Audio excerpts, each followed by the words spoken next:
E a segunda loron ruanu rasnen fulanet Tribunal Distrital Dili continua fo tempo barguido Ferlio Afonso Badaloi da Silva Souza. Hori declara com o envolvimento e caso crime peculato. Hamuto com ex-ministro Obras Públicas, Transporte e Comunicação, Gastão de Souza, mas durante a audiência de julgamento, arguido Ferlio e linha de reito no.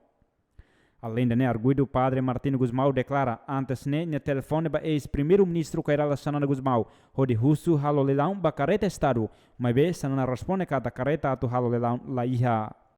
Também Sanana promete para padre Martino atu hare careta iha ministério balon, onde foi ajuda para preparação cerimônia comemorativa tinan atus rua paróquia Manatutu. Toicos, padre Martino Guzmão, simo telefone, o ex-ministro Obras Públicas, Transporte e Comunicação, Gastão de Souza, deve oferecer careta ida onde facilita a comemoração refere.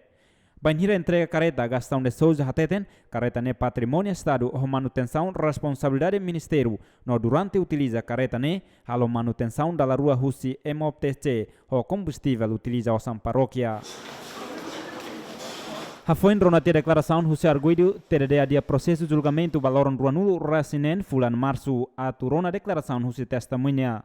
Antes no Ministério Público acusa Arguido na rua o ex-ministro Gastão Souza inclui Diogo da Costa no Jordão da Silva Souza o artigo atus rua cianulo rasan lima José Código Penal Timor-Leste com crime peculato Carmelita Isaac Juvial da Costa Ziamen.